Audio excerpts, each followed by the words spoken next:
హల్లెలూయా! దేవునికి మహిమ కలుగును గాక. మరొకసారి ప్రశస్తమైన దేవుని వాక్యాన్ని మీ మధ్యకి తీసుకురావడానికి దేవుడిచ్చిన గొప్ప అవకాశానికి వందనాలు చెల్లిస్తున్నాను. అందరూ బాగున్నారా? మీరందరూ బాగుండాలని, ప్రభు కృపలో మీరందరూ వర్ధిల్లాలని అనుదినం మేము ప్రార్థన చేస్తున్నాం.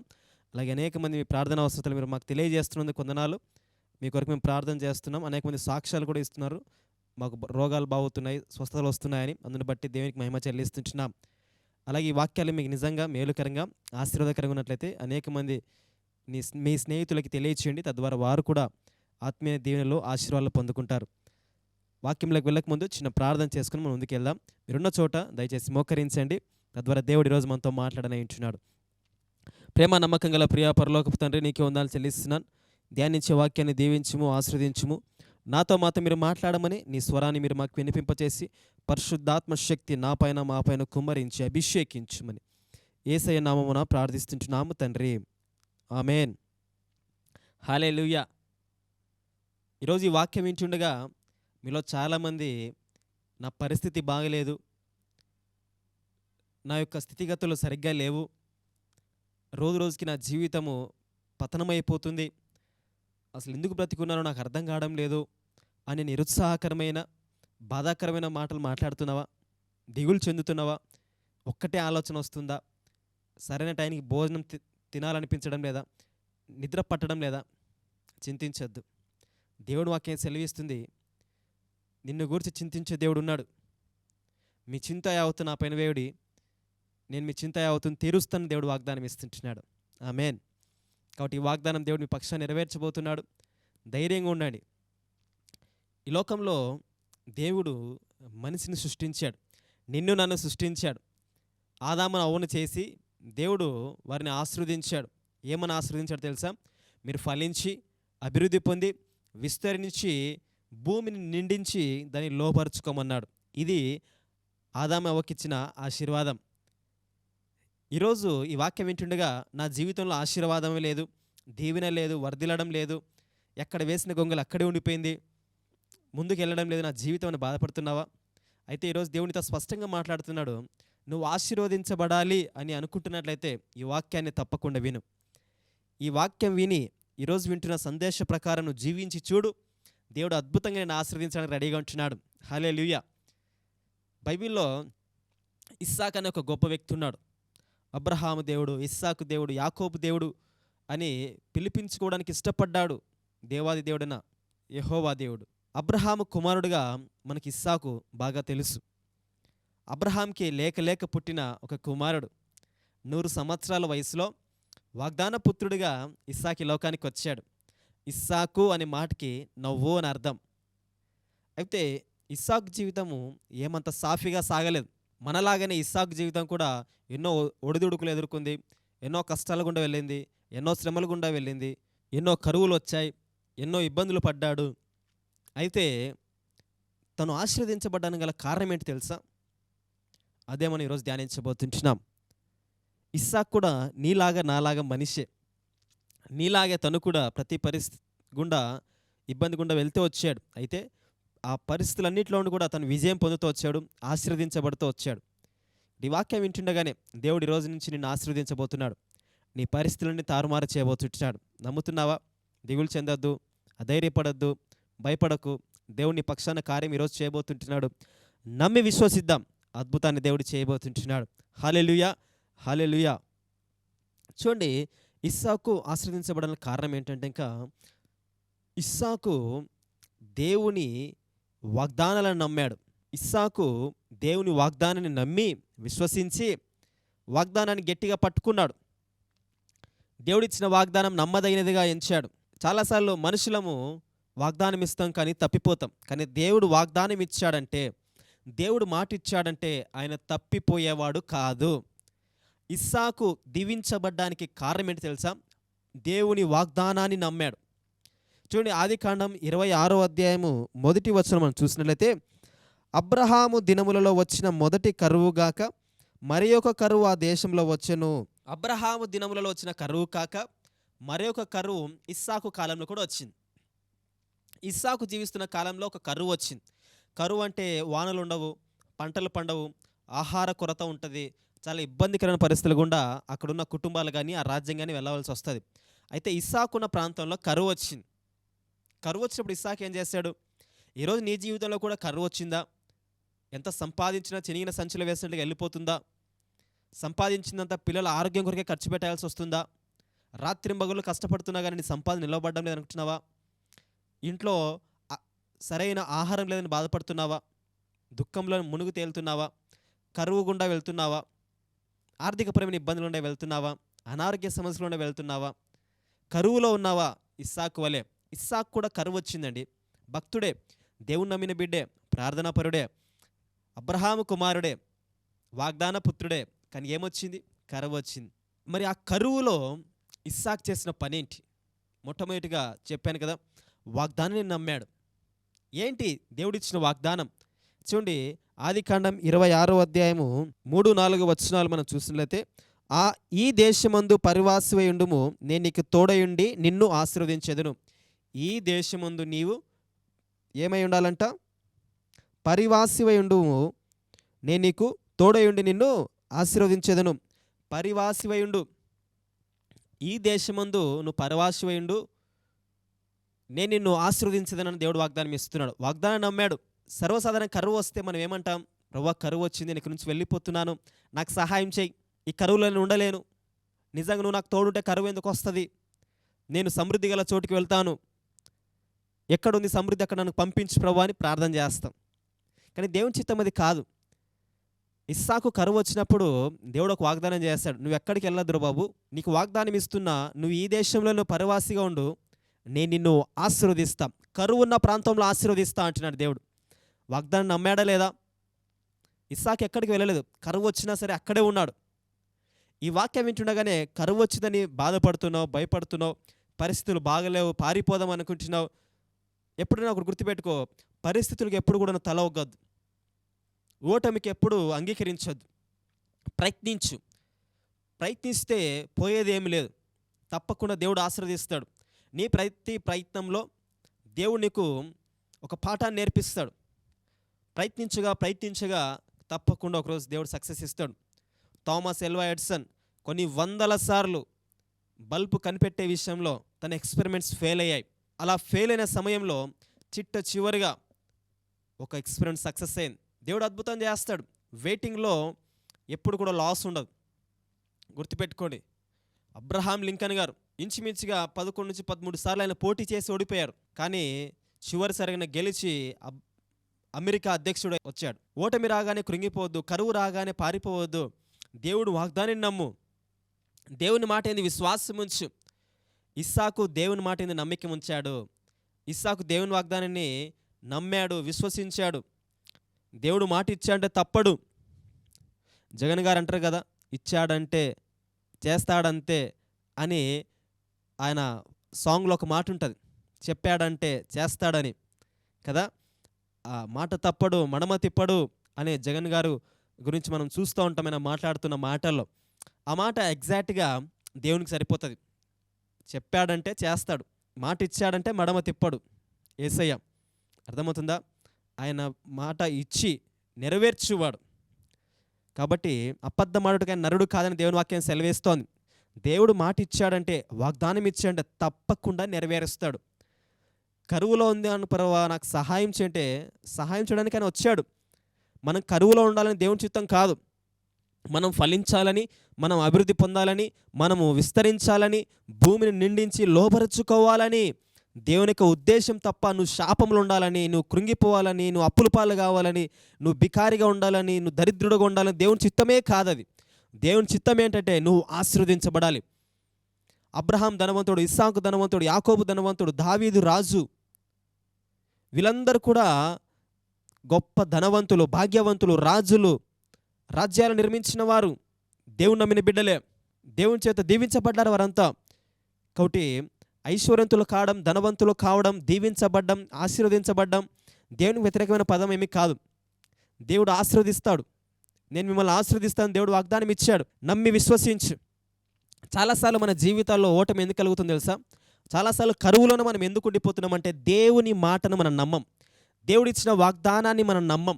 దేవుని మాటను మనిషి మాటగా మనం తీసి పారేస్తాం. అట్లే ప్రభువా నాతో మాట్లాడు ప్రభువా ఈ కరువులో అని మీరు చాలామంది ప్రార్థన చేస్తారు. దేవునితో మాట్లాడినప్పుడు ఇది జరగదులే అని మనం అనుకుంటాం. ఎర్ర సముద్రం పాయలు చేయడానికి ముందుగా దేవుడు ఏం చెప్పాడు మోషేని, మోషే నీ దగ్గర ఏముందంటే నా దగ్గర కర్ర ఉంది ప్రభా, అయితే ఆ కర్రను పైకెత్తు అన్నప్పుడు కర్రను పైకెత్తే ముందు మోషే ఏమనుకుని ఉండొచ్చు? ఒకవేళ మనమైతే ఏమనుకుంటాం? కర్ర ఎత్తితే సముద్రం పాయలైపోతుందా, ఏంటి ప్రభా నీ పిచ్చి కాకపోతే అని మనం అంటాం. కానీ మోషే దేవుని మాట చొప్పున కర్ర ఎత్తాడు. విశ్వాసం.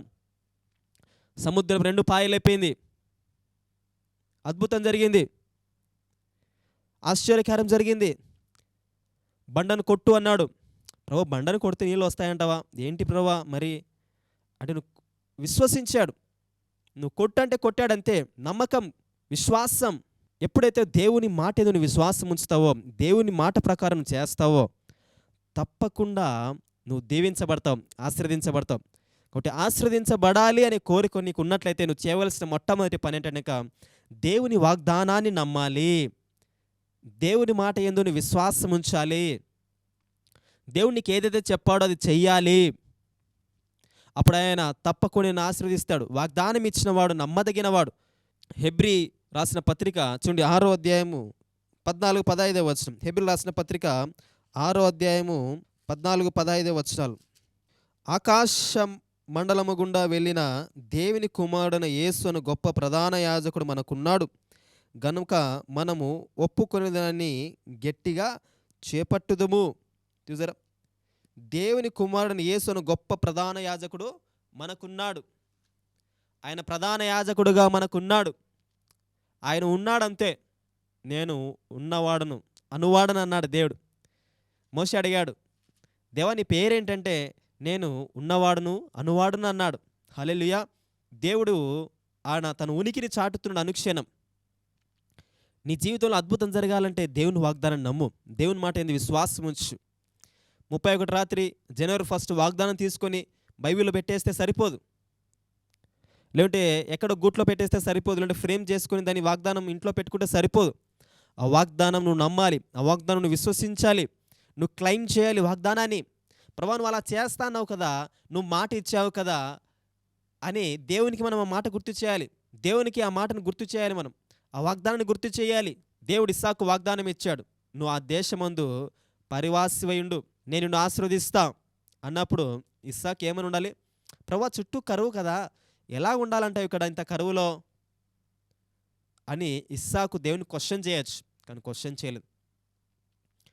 దేవుని వాగ్దానం నమ్మాడంతే. మాట ఇచ్చాడంటే దేవుడు చేసేవాడు. చూడండి హెబ్రీయులు రాసిన పత్రిక 10వ అధ్యాయము 23వ వచనం.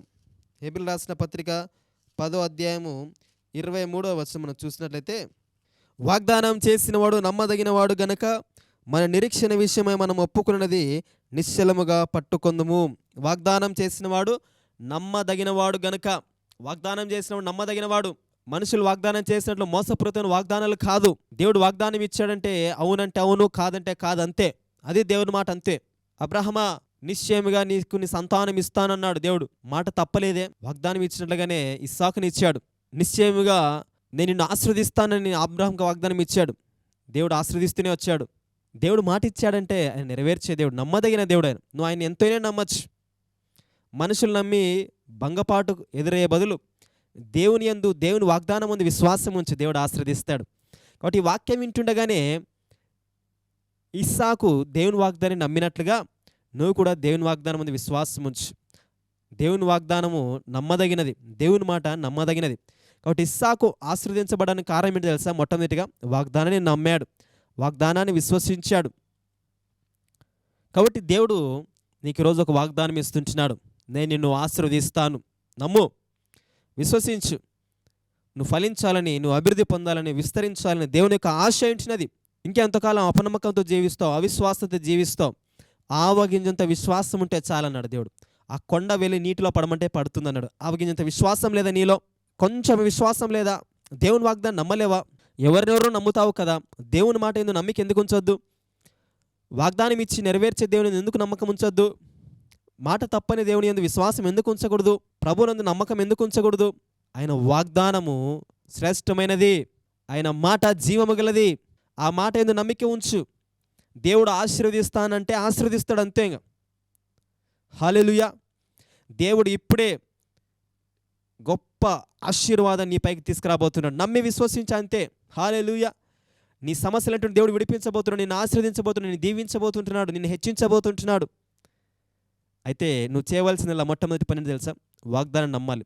వాగ్దానాన్ని ఎప్పుడైతే నమ్ముతావో అప్పుడు దీవించబడతావు, అప్పుడు నువ్వు వర్ధిల్లింపబడతావు, అప్పుడు నువ్వు దీవించబడతావు, అప్పుడు నువ్వు ఆశీర్వదించబడతావు. ఒకటి మొట్టమొదటిగా నువ్వు వాగ్దానాన్ని నమ్మాలి. తర్వాత ఇస్సాకు ఏం చేశాడంటే చూడండి, ఆదికాండము 26వ అధ్యాయము రెండో వచనం. ఆదికాండము 26వ అధ్యాయము 2వ వచనం. అక్కడ యెహోవా అతనికి ప్రత్యక్షమై, నీవు ఐగుప్తులోనికి వెళ్ళక నేను నీతో చెప్పు దేశమందు నివసించుము. నేను నీతో చెప్పు దేశమందు నివసించుము. నేను నీతో చెప్పినది. దేవుడు చెప్పింది చేశాడు ఇస్సాకు. నువ్వు ఆశీర్వదించబడాలంటే దేవుడు చెప్పింది చెయ్యి. మన ఆశీర్వాదాలు విధేయత పైన ఆధారపడి ఉంటాయి, అది గుర్తుపెట్టుకోండి. నువ్వు దేవునికి, దేవుని మాటకి, దేవుని వాగ్దానికి ఎప్పుడైతే విధేయత చూపిస్తావో నీ యొక్క గ్రోత్ స్టార్ట్ అవుతుంది. నువ్వు ఫలించడం స్టార్ట్ చేస్తావు, నువ్వు అభివృద్ధిలోకి వస్తావు, నువ్వు దీవించబడతావు, నువ్వు ఆశీర్వదించబడతావు. మనలో చాలామంది దీవించబడకపోవడానికి కారణం ఏంటంటే దేవుడు చెప్పింది చేయకపోవడాన్ని బట్టి. ఎప్పుడైతే దేవుడు చెప్పింది చెప్పినట్లుగా చేస్తావో అప్పుడు దీవించబడతావు. చాలాసార్లు మన పిల్లలతో అంటాం, వాడు మనం చెప్పింది ఏదైనా సక్సెస్ కాలేదనుకో, నేను చెప్పాను కదరా నేను అంటాం, నేను చెప్పింది నువ్వు చేసింట్లే నీకు దీవెన వచ్చేది కదా అంటాం. దేవుడు కూడా అదే అంటాడు, చెప్పింది చేస్తే ఆశీర్వాదం. ఇస్సాకు దేవుడు చెప్పింది చేశాడు. తన తండ్రి అడుగుజాడల్లో ఇస్సాకు నడిచాడు. అబ్రహాం కూడా అంతే. దేవుడు ఏదైనా చెప్పాడంటే అబ్రహాం చేసి తీరాల్సిందే. అబ్రహమా నువ్వు లేచి వెళ్ళంటే ఎక్కడికి వెళ్తున్నాడో కూడా తెలియదు. దేవుడు చెప్పాడు కాబట్టి, మాట చెప్పాడు కాబట్టి చేయాల్సిందే అని ఒక విశ్వాసంతో అబ్రహాము వెళ్ళిపోయేవాడే. ఎక్కడికి వెళ్తున్నా కూడా తెలియదు, వెళ్ళిపోయేవాడు. అది విశ్వాసం అంటే. అందుకే అబ్రహాము విశ్వాసులకు తండ్రి అయ్యాడు. అబ్రహాము దేవుని నమ్మెను, అది అతనికి నీతిగా ఎంచబడెను. కాబట్టి ఆ కడుపున పుట్టిన బిడ్డ ఇస్సాకు ఎలాగ ఉంటాడు చెప్పండి? ఖచ్చితంగా దేవుడు చెప్పిన మాట వింటాడు, దేవుడు చెప్పింది చేస్తాడు. ఆశీర్వదించబడ్డానికి మొదటి కారణము వాగ్దానం నమ్మడం అయితే, రెండో కారణము దేవుడు చెప్పింది చేయడం. ఈ రెండు నువ్వు చేస్తే తప్పకుండా నువ్వు ఆశీర్వదించబడ్డాను చూస్తావు, వర్ధిల్లుటను చూస్తావు, ఫలించుటను చూస్తావు నీ జీవితంలో. ఇన్ని రోజులు దేవుని వాగ్దానం నమ్మడం లేదేమో, ఇన్ని రోజులు దేవుడు చెప్పింది నువ్వు చేయడం లేదేమో. అందుకే నీ వ్యాపార జీవితంలో, నీ ఉద్యోగంలో, నీ సేవలో, నీ పనిలో, నీ సంసార జీవితంలో నీకు నష్టమే వస్తుంది తప్ప లాభం ఎందుకు రావడం లేదంటే, ఇక దేవుడు చెప్పింది నువ్వు చేయడం లేదు కాబట్టి, దేవుని వాగ్దానాన్ని నువ్వు నమ్మడం లేదు కాబట్టి నీ లైఫ్లో ప్రతిదీ కూడా ఫెయిల్యూర్ కూడా నువ్వు వెళ్తూ ఉంటున్నావు.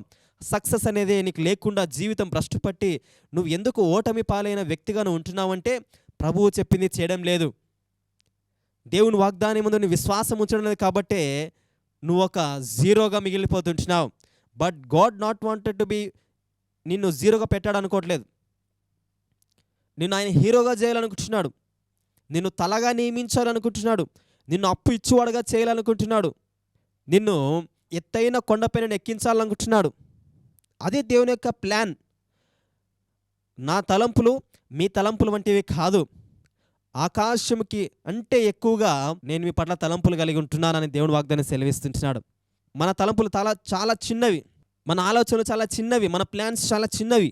చాలాసార్లు మనగా ప్లాన్స్ చేసుకుంటాం, ఇది చేస్తే బాగుంటుందేమో, అలా చేస్తే బాగుంటుందేమో, అక్కడికి వెళ్తే బాగుంటుందేమో, ఈ వ్యాపారం తెరిస్తే బాగుంటుందేమో, ఈ ఉద్యోగం వెళ్తే బాగుంటుందేమో, ఈ అమ్మాయిని పెళ్లి చేసుకుంటే బాగుంటుందేమో అని మన ప్లాన్స్ మనం వేసుకుంటూ ఉంటాం.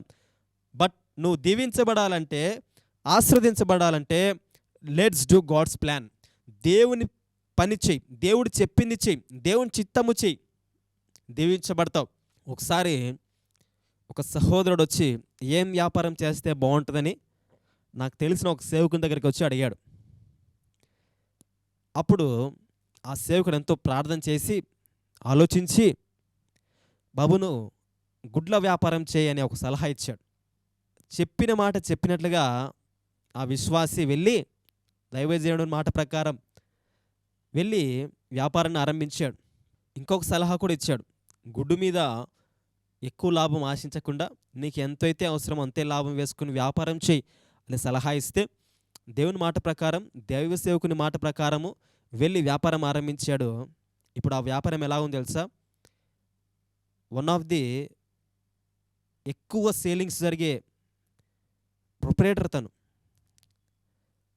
తన బిజినెస్ ఎంత చక్కగా జరుగుతుందంటే తను ఊహించని దానికంటే ఎక్కువ జరుగుతోంది. ఎందుకు తెలుసా? చెప్పింది చేశాడు, దైవ సేవకుడు చెప్పింది చేశాడు, దేవుడు చెప్పింది చేశాడు. కానీ చాలామంది వారి సొంత ప్లాన్స్ ఉంటాయి అన్నమాట. సొంత ప్లాన్స్ ఉంటాయి.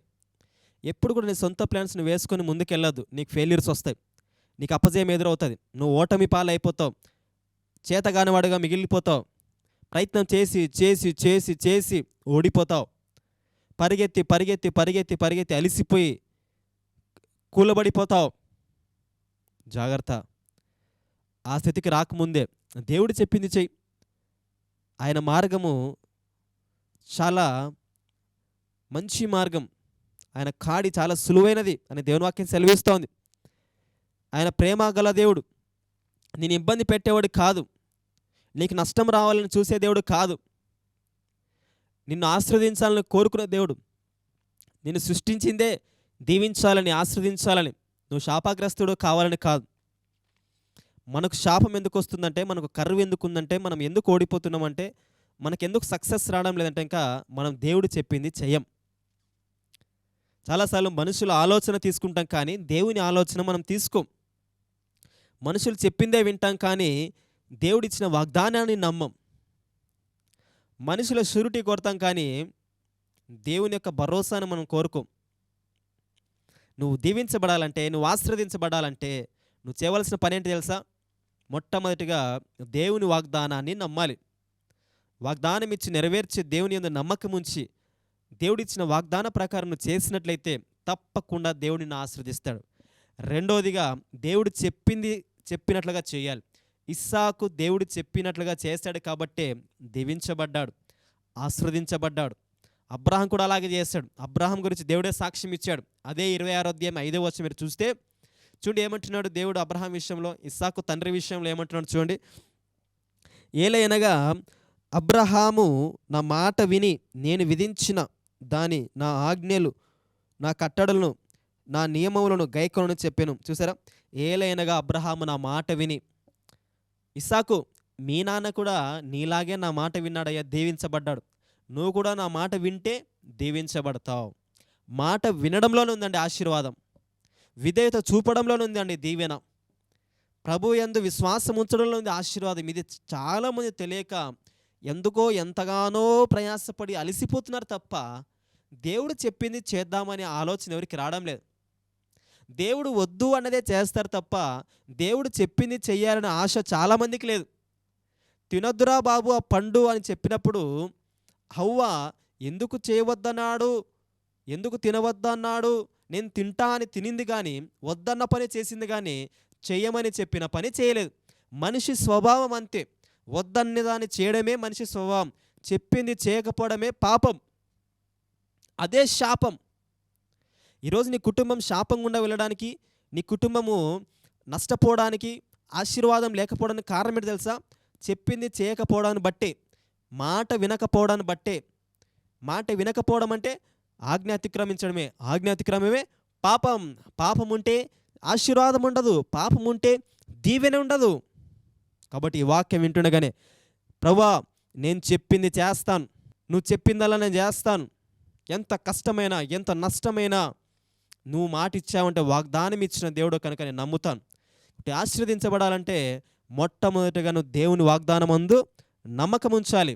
రెండోదిగా నువ్వు దేవుడు చెప్పినట్లుగా చేయాలి. అప్పుడు నువ్వు దీవించబడతావు, అప్పుడు నువ్వు ఆశీర్వదించబడతావు.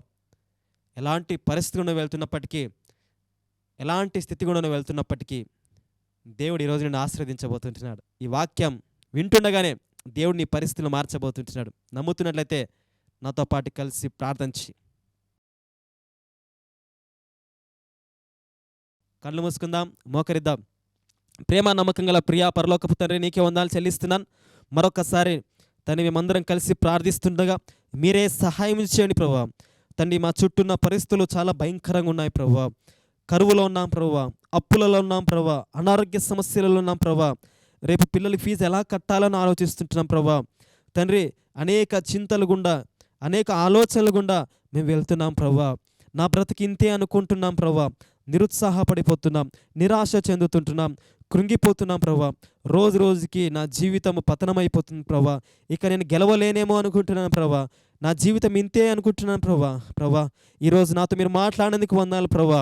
ప్రభువా, నీ బిడ్డలు వాక్యం వింటుండగానే ఎవరైతే ఏ సమస్య గురించి ఎవరు వెళ్తున్నారో యేసు నామమున విడుదలమని ప్రార్థిస్తున్నాం ప్రభువా. వాగ్దానం ఇచ్చిన దేవుడు కనుక తండ్రి, నేను మిమ్మల్ని ఆశీర్వదించేదనని వాగ్దానం ఇచ్చావు కనుక ఈ వాక్యం వింటున్న ప్రతి బిడ్డను మీరు దీవించండి ప్రభువా. ప్రతి బిడ్డను మీరు ఆశీర్వదించండి ప్రభువా. ఇస్సాకు కరువు ప్రాంతంలో విత్తనం విత్తి నూరంతల ఫలం ఎలాగైతే పొందారో అలాగా ఈ బిడ్డలు కూడా వాక్యం వింటుండగానే నూరంతల ఫలం అనుగ్రహించండి ప్రభువా.